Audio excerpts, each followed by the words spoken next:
Well, this is a good question. Why did I keep relapsing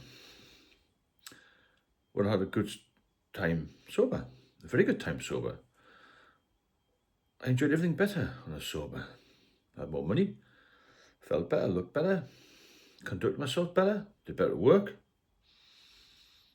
and overall was just a better person, really, when I was sober. And there was always this thought in my head, I'm sure I'll be all right, I can control it, I can control it. And lots of us are like that. And there comes a time when you've got to say no, can't control it, otherwise you're going to die. And I remember being out for about 2 years. And I was going out one night and I was very confident, didn't need a drink to go out, I was fine. I just thought, I've got a couple of bottles in the cupboard. I'll just try one. Just the one. Now, I'm quite a rational person normally. I'm not stupid. And why didn't I think then not just the one? But I'll just have the one. So I hadn't had a drink for a long time. And I took the top off the bottle of Stella. It's got quite a distinct smell when you haven't had a drink for a long time. And it was one of those 33 sail bottles. I just drank the whole lot straight down. And the feeling I got was as if I'd been injected by a drug. Well, it is a drug, isn't it? And so I wonder if it's like, I'd have another one.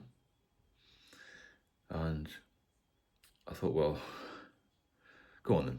So I went out, met somebody, had a couple more pints. I had a couple of pints of shandy, actually. And the next day I thought, that was all right. It looks like if I just have one at lunchtime. I went along to this pub called The County in Gosforth. And it didn't open about 12 o'clock, so I waited outside. Crazy waiting outside pubs, isn't it? And a couple of then I thought, I'll just go home. And I thought, nah, I'm not going to go home now. No point going away home. I'm going to come out at night again. So within that 24-hour period, I was already back in the booze. And it took me a long time to get off it. And I had to get medical intervention, i.e. diazepam, to get off it again. That was my first lesson of being off, and that was my first relapse, actually. And then I thought, well, this is ridiculous. How did it take me back so quickly? Something's gone wrong in my life, There must be something in my brain that's, I can't stop type thing. And so I got diazepam, did it again. I came off for another year, and I thought, I would like just to have one. I've already had that drummed into me by the doctor, drummed into myself. I shouldn't be drinking because I knew it was dangerous for me. I had seizures previously. I tried to stop. And why did I keep relapsing? The truth is I don't know. I know it's an addiction, but for me it was a little bit the fear of missing out, maybe not particularly boredom. It was like, I think it's because it's such a big part of my life. It's such a popular thing to do, isn't it? Who doesn't drink? I bet there's not many people don't drink. Very few that I know don't do it. I mean, when I was in the police in London, I think just about everybody drank to some degree. I mean, some not as crazily as I did. There's a lot of big drinkers I used to work with. There's a lot of big drinkers in all professions. Doctors, nurses, dentists, plumbers, footballers, whatever it is. And I still don't understand why I kept relapsing. I've tried my best to work it out. Because it takes you longer to get over every time you relapse. And as time goes on, after you've had a few drinks, after you've had a period clean, it takes you longer to get off it. And it's much harder to get off it. And the psychological effects are worse. The anxiety creeps up very quickly.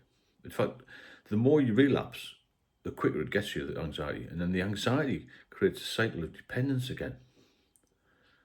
So you've got to keep drinking because you don't want to stop, because you're frightened to stop, because of the seizures, because of the feelings of just being generally unwell.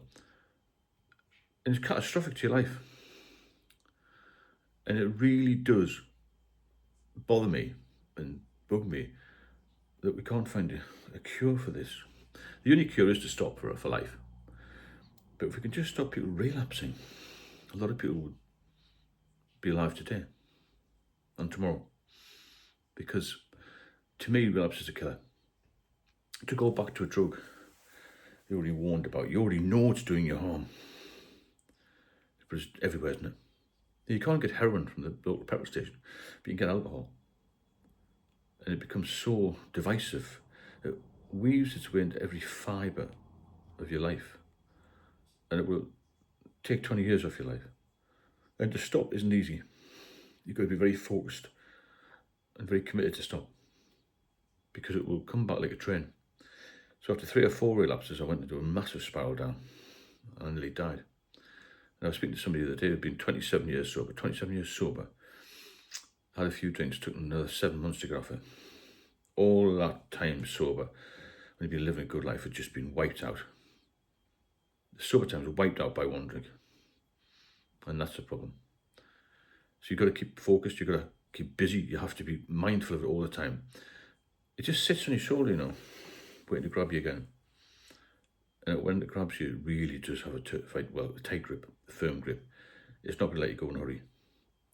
It's going to make you very ill. It's going to get you the sack at work. It's going to break up your relationship.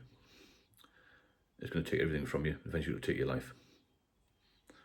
Now some people say to me, oh, you're a bit serious and you should smile more and all this nonsense. I'm here to tell you a valuable lesson.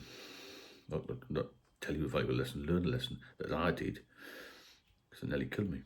And the sooner you can get off it, the better, because it's a nasty, nasty drug. And the withdrawals get worse.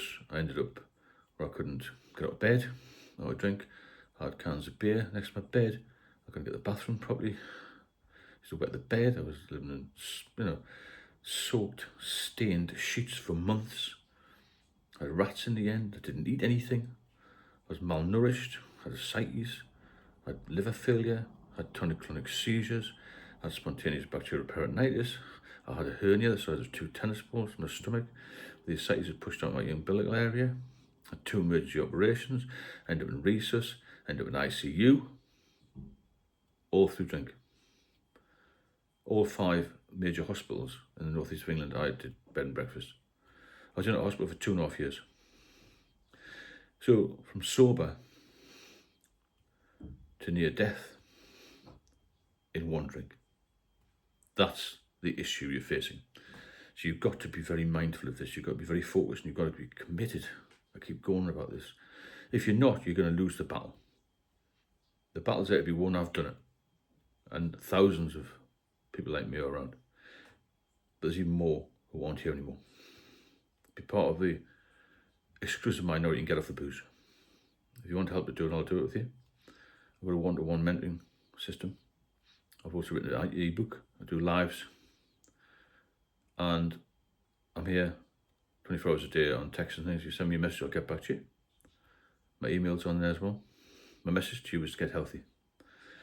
Because your health is your wealth. And if you haven't got your health, it's curtains. Speak soon.